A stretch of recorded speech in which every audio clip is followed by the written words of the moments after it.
Have you ever walked into a room and felt the temperature drop? Not because it was cold, but because you were, my name is Evelyn Carter, and I wasn't invited to many rooms growing up. At least not the ones that mattered. So when an envelope arrived one crisp October morning, gold-trimmed and smelling faintly of perfume and expectation, I hesitated. It was from my Aunt Margaret, her 60th birthday gala. Formal attire, upstate New York. I hadn't heard from her in over 12 years, and the last time I did, she called me a complication. But still, I opened the card, and still I showed up. It wasn't spite that made me RSVP. It wasn't pride either. It was something softer, quieter. Something like curiosity, maybe even hope. The kind that lingers long after you've stopped admitting you want anything from people who've always overlooked you. I didn't go to prove anything. Not really. I went because a part of me needed to see if they'd changed, see if I had. I chose a navy silk blouse, the one I usually wore to high-stakes meetings, and the heels that had walked into more boardrooms than family dinners. When I arrived at the estate, the air smelled like cut roses and wealth. Waiters in white gloves floated between guests with silver trays, and a string quartet played something elegant and forgettable in the background. No one greeted me at the door. No one offered a coat check. I walked in as I always had, with quiet steps and no expectations. I spotted Aunt Margaret across the room, laughing, radiant, surrounded. For a second, I waited for her to turn and see me. But she didn't. Instead, her son Ryan did. He approached with a smirk, holding a glass of bourbon, and wearing the kind of confidence that never learned humility. "Evelyn," he said slowly, as if testing the name. "Wow. Didn't expect to see you here." "Still doing whatever it is you do," I smiled politely. "Consulting," I said, still assuming he laughed like I was joking. Like I was still the girl from the basement room near the laundry. The one who washed dishes after everyone else's birthdays. But I didn't flinch. I just held my glass steady and let the moment breathe. People always underestimate you when you wear silence like armor. They think you have nothing to say, nothing to offer. That day I let them keep thinking it. Because they had no idea who I had become, or what deal was quietly sitting on my desk, just waiting for one final signature. And I had no intention of giving them a warning. Not yet. I was tired of being invisible. But I'd learned there's power in not being seen, especially when your silence is strategic, especially when your name is already printed on the contract they haven't read. The Carter estate had long hallways, long enough for a child to feel small and quiet enough for her to feel erased. I lived in the East Wing, a space that once served as the servants' quarters, tucked away from chandeliers and dinner parties. My mother passed when I was 10. She was my anchor, my compass. And when she left, I became someone else's obligation. Aunt Margaret took me in not out of love, but out of legacy. My room had no wallpaper, just plain white walls and a creaky window. I remember learning to be silent there. Silence kept me out of trouble. Every holiday reminded me that I didn't belong. My cousins got matching velvet outfits for Christmas photos. I ironed them. They opened presents while I refilled champagne. I wasn't forbidden from participating, I was just never invited. I once made a birthday card for Aunt Margaret, hand-drawn with pressed violets from the garden. She looked at it and said, "That's sweet, Evelyn," then placed it face down on a table and never picked it back up. Ryan gave her perfume from Saks the same day. She cried and hugged him. I stood there, card in hand, learning the currency of love in that house. It wasn't that they were cruel. Not in the way people imagine villains. They were curated, polite, cordial. They simply forgot to see me. And that, I think, hurt more. Because you can prepare for cruelty. But being invisible, that creeps in. It makes you question your worth. I worked hard in school, got into a top university on merit. No one called. No one visited. At graduation, I looked for familiar faces in the crowd. I saw none. But I smiled anyway. That day I learned the value of standing alone, of celebrating yourself when no one else will. What I didn't realize then was how much that lesson would shape me. I stopped seeking applause from people who hadn't earned the right to clap. I built my first business in a coffee shop, using library Wi-Fi and secondhand furniture. When I made my first $10,000 contract, I bought myself a small gold necklace with a charm that said enough. It was a promise to never again measure my worth by their attention. Every milestone since has been a quiet rebellion, not to show them what I became, but to show myself that I always had it in me. And yet, walking through that estate again, older, sharper, steadier, I could still hear the whispers of that little girl's footsteps, still feel the chill of being almost family. But this time, I carried something different choice. I chose to walk in. I chose not to shrink. And I knew the next room I entered, the library where the real talk would begin, would be the first time I wasn't just a shadow in someone else's house. I was a name. And whether they liked it or not, it was a name they'd soon learn to remember. When you grow up unnoticed, you start to chip away at parts of yourself just to fit into the edges people leave behind. In my 20s, I didn't realize I was doing it. I just thought I was being flexible. I took jobs that sounded safe, said yes when I meant no, laughed when something stung. I worked late nights not because I loved the grind, but because being needed at work made up for not being missed at home. They called me reliable. I wore it like a badge, never realizing it was also a leash. I became a master of blending in. Neutral colors, polished emails, measured responses. In meetings, I shared ideas only after someone else had tested the waters. I let others interrupt. I let credit pass me by. Not because I lacked ambition, but because I feared being too much, too opinionated, too loud, too visible. I learned early that attention came with conditions, that if people noticed you, they'd also want to reshape you. So I stayed small even as my skills grew. I let my value accumulate in silence, like savings no one knew I had. One moment stands out even now. I was leading a major campaign rebrand for a Fortune 500 client, the kind that changes careers. After months of strategy design and sleepless nights, the project launched flawlessly. The executive team clapped for our lead designer, our operations head, even our intern. My name wasn't mentioned once. I didn't flinch. I smiled.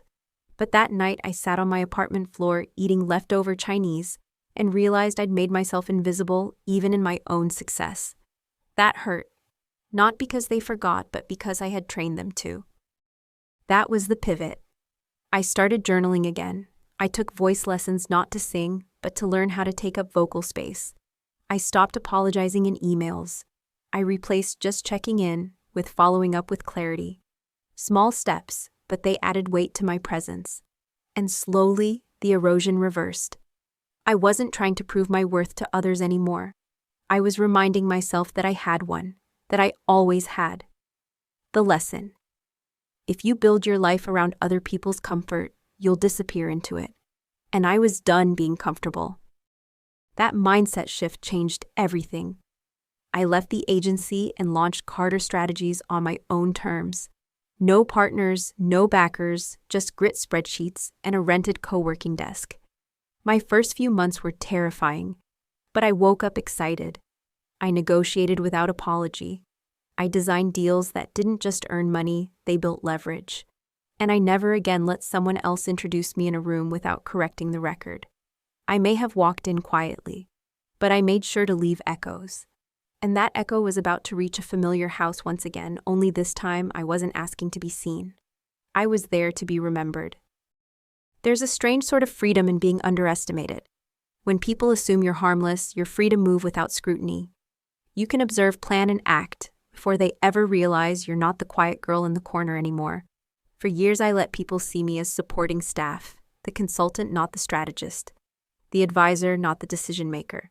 It used to sting. But eventually I realized it was leverage. Because while they were talking over me, I was learning.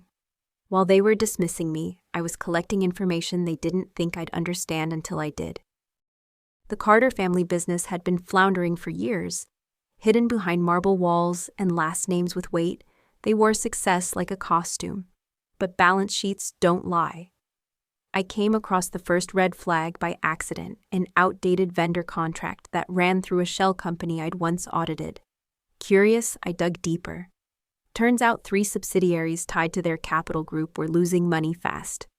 Quietly, methodically, I began acquiring interest in those companies through my firm. Nothing flashy, no press, just steady silent ownership. I didn't do it for revenge. That's too temporary. I did it because I knew their house of cards was trembling and no one else seemed to notice. Or maybe they did and hoped no one would look too closely. Either way, I wasn't coming for their names. I was coming for their structure. And the more I moved, the more I saw how fragile it really was. One client defaulted. Another had overdue tax liens. By the time I controlled 51% of their logistical arm, they still had no idea who was behind it. And I preferred it that way. You see, there's a lesson in being the one they never see coming. You get to write the rules before they even realize they're in the game. Most people chase visibility, press, praise, position. But I learned that true power often grows in the shade. It's quiet, precise, deliberate. And that kind of power doesn't need to roar. It waits. It builds. It chooses when to speak and to whom. I wasn't hiding. I was positioning. And every moment I'd ever spent in their shadow was now working to my advantage.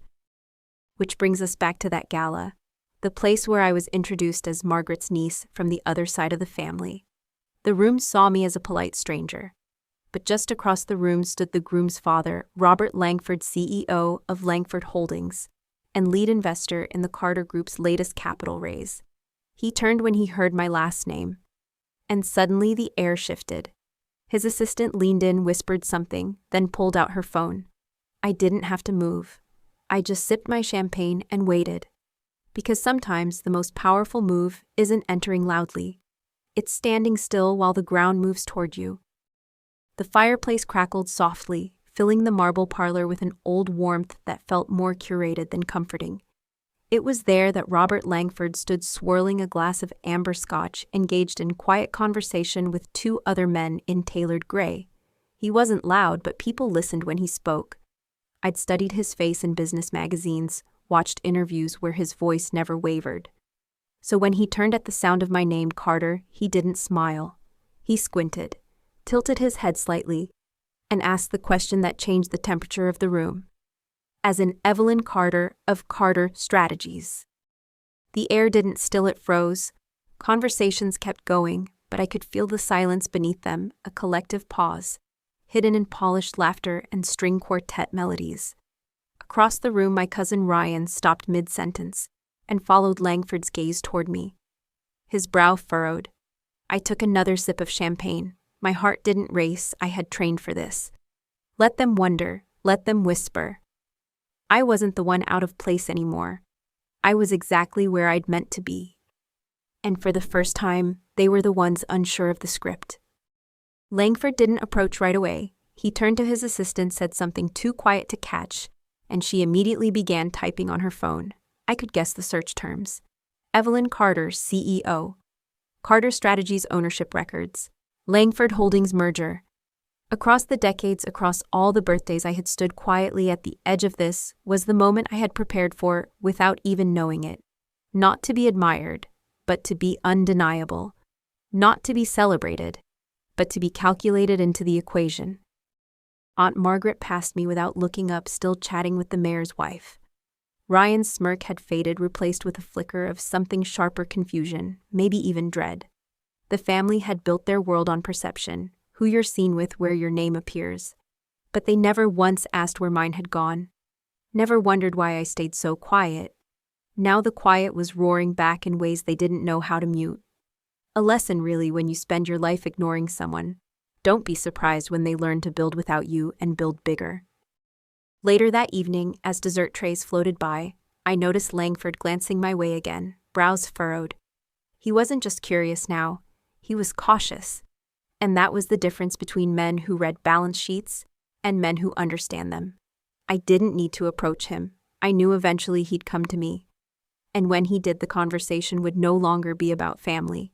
It would be about control, about terms, and about the truth hiding behind a last name that no one thought to trace, until it stood right beside them holding the matches. It didn't take long. Just after the cake was rolled out 3 tiers of sugared roses and gold flakes, I was approached by a staff member with a soft whisper. Mr. Langford would like a moment with you in the library. I nodded, set my flute of champagne on a silver tray, and followed. The library was dim-lit by sconces and the flicker of a fire that hadn't quite decided to catch. Langford stood near the shelves, hands clasped behind his back, eyes already narrowed as I entered. This wasn't a social gesture. This was business. "Why didn't you tell anyone who you were?" he asked, skipping pleasantries. I admired that honestly. I stepped further into the room and met his gaze. "Because no one asked," I replied. There was no need to perform. He wasn't the type to be impressed by theatrics. He was the type who respected leverage even when it arrived wrapped in quiet elegance. "You let them talk down to you," he added, voice edged. I smiled faintly. They didn't know who they were talking to. That's not my burden to fix. He moved toward the desk, picking up a folder I recognized by the paperweight alone, our merger proposal. My firm had kept its name off the early filings intentionally. We wanted to study their reaction first, measure tone and posture. "This merger is important to us," he said plainly. "I know," I answered. "And I know you're not here to sabotage it." He paused. "But you could. You have enough stake now to renegotiate every clause." I nodded, letting the weight of that possibility hang. Then softly, "I could. But I won't." That surprised him, not visibly but in the way his shoulders shifted slightly, less guarded. I stepped closer to the desk. "I'm not here to punish anyone. I'm here to do business. But I'll say this once, keep your son out of future negotiations." He blinked. "Excuse me, Ryan," I said evenly. "He's arrogant, short-sighted, and careless with his assumptions. Those are 3 things I don't negotiate with." Silence stretched between us. Not heavy, just deliberate. Langford finally nodded, once firm. "Understood." In that moment, the balance shifted. Not because I demanded it, but because I didn't need to. I didn't have to prove anything. The paperwork, the holdings, the quiet acquisitions, they spoke for me. It reminded me of something my mother used to say when I was little, long before the estate and the silence. "You don't have to raise your voice when you know you're right." That was the lesson.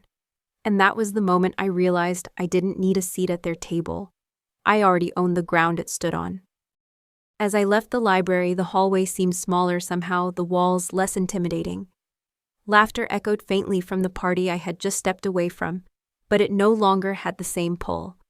I didn't belong to that world, not because they rejected me, but because I had outgrown it. And in the distance, I could already feel the shift coming, not just in their business, but in their story. One they could no longer rewrite without me in it. Back in the city, I returned to my apartment with the kind of calm that only comes after a long-delayed conversation finally settles.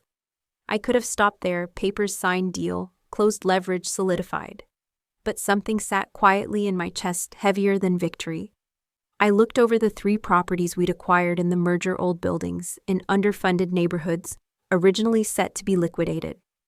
I'd approved the strategy myself. Clean-cut, easy money. But now I couldn't help but wonder, what if I built something else? Something that could outlast me, not out of guilt, out of purpose. I pulled out my notebook, the same one I used back when Carter Strategies was just a dream, written in cafe corners. I scribbled ideas furiously: education, skill building, real career pipelines, not charity, but opportunity. I remembered girls I knew in college who worked 2 jobs to afford textbooks. I remembered the cashier at my first office job, who quietly asked how I got into business consulting. What if these buildings didn't become condos or warehouses, but classrooms, mentorship hubs, financial literacy centers? I didn't want to just close deals. I wanted to open doors. So I made the call. Langford's legal assistant picked up crisp and professional. "Yes, Miss Carter," she asked. "I'm redirecting the asset transfers," I said calmly. "Not to Langford Holdings, to a new nonprofit trust." There was a pause, and then she said, "That's a generous move." I smiled softly. "No, it's strategic. I'm not giving up power. I'm redistributing it. Because I'd learned revenge is a short game. Legacy is the long one. And when you've been given silence, your whole life, turning it into a platform isn't just poetic, it's necessary." I named the trust the Second Start Initiative. No grandiose name, no family legacy. Just a space for people who, like me, began at the margins. The mission was simple: give overlooked women the tools to walk into rooms that once shut them out and stay. We hired local contractors to renovate the first building. I visited the site that week, hard hat on sneakers covered in dust. And for the first time, I felt something deeper than satisfaction. I felt roots. Like I wasn't just passing through this chapter, I was planting something inside it. News of the foundation leaked before the official launch. A cousin sent me a headline, "Former consultant turns merger into social mission." Beneath it, the photo was grainy, me standing in front of the brick building with a clipboard and no makeup. I didn't care. The comments were kind. Strangers tagged friends. A few called it inspiring. Some called it unnecessary. But I wasn't building it for them. I was building it for the girls who'd never be invited to a gala but might one day own the block it was held on. The email came 2 days after the article was published. Subject line, "Proud of you." The sender, Aunt Margaret. I opened it slowly, not because I expected warmth, but because I didn't. Inside were 3 sentences. I read the article. "You've made something impressive of yourself. Hope you're well." No mention of the party, no reference to the library. It wasn't really an apology, more like a performance of one. I didn't respond. Not because I was angry, but because I was finally done being the one to keep the conversation alive when no one else ever did. Later that night, my phone buzzed with a voicemail. Ryan. His voice was sheepish, half laughing, half stammering. "So, turns out you're kind of a big deal," he paused, then added. I guess I just didn't realize. Everyone's been talking about the trust. Mom's kind of overwhelmed." Another pause. "Anyway, I hope there's no hard feelings." I listened in silence, staring out the window. Funny how people only seem to reach for you when you're out of reach. When you no longer need their validation. I deleted the voicemail. Not in bitterness, but in peace. 1 week later, I received a letter.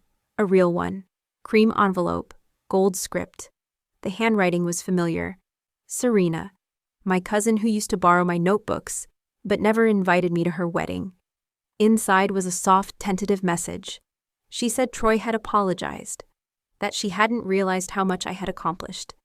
That maybe we could start again. I read it twice. She meant well, I think. But there's something about timing that matters.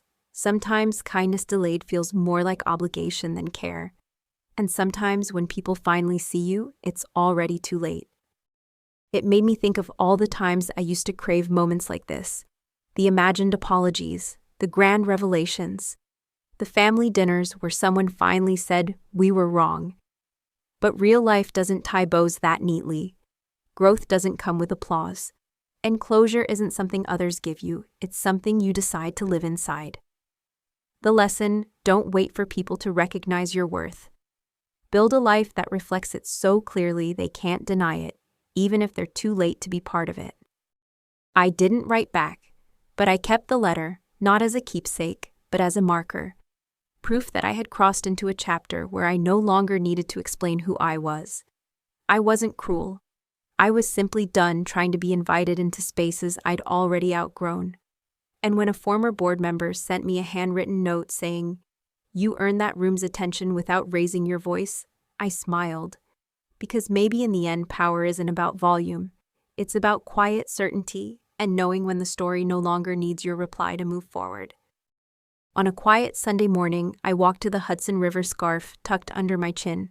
Coffee warm between my hands. The city was slower than usual, softened by mist and the sound of joggers' feet against concrete. I found my usual bench just east of 72nd, facing the water, where the sunlight played like soft gold over waves. It was the first place I'd gone to think when I moved here years ago, broke, scared, and quietly ambitious. Back then, I used to sit here imagining what it would feel like to finally make it. Now I realized I wasn't imagining anymore. But here's the truth. No one tells you making it doesn't feel like fireworks. It feels like quiet, like stillness, like breathing deeper because there's no one left to impress. I didn't feel triumphant on that bench. I felt weightless. Not because the world had changed, but because I no longer carried the need to be seen by people who never learned how to look. That's what real peace is, I think. Not the absence of pain, but the absence of performance. The ability to sit with yourself and know that who you've become is enough. As I sipped my coffee, a little boy ran past chasing a red balloon, his mother laughing just behind him. It made me smile, not because I wanted that life, but because I understood something in their joy freedom. For years, I'd measured success by outcomes, titles, signatures, market share. But in that moment, I saw it differently. True success wasn't just about what I'd built, it was about who I no longer needed to be. I didn't need to shrink to prove to correct anyone's assumptions. I could simply be whole, steady, and unapologetic. That afternoon, I received a voicemail from a young intern named Maya. She worked at a small firm we'd mentored through the foundation. Her voice trembled slightly. "Hi, Miss Carter. I just wanted to say thank you. What you built helped me believe I could be more than what people expect of me. I hope I get to meet you someday." I replayed it twice. Not out of pride, but because those words reminded me why I'd chosen the longer road. Not for recognition, but for impact. For the quiet, enduring kind that echoes long after you leave the room. I didn't call Maya back that day. Instead, I wrote her name in my notebook, under a new section titled Legacy in Progress. Because that's what this season of my life had become, not about reclaiming what I'd been denied, but about creating space for someone else to rise. That was the lesson I never saw coming. That sometimes healing doesn't come from the people who hurt you. It comes from the ones watching quietly, waiting for permission to believe in themselves. And maybe you were the permission they'd been hoping for all along. Looking back, it wasn't one moment that changed everything, it was the collection of small choices. Saying yes to the invitation I once would have ignored. Standing quietly while others dismissed me.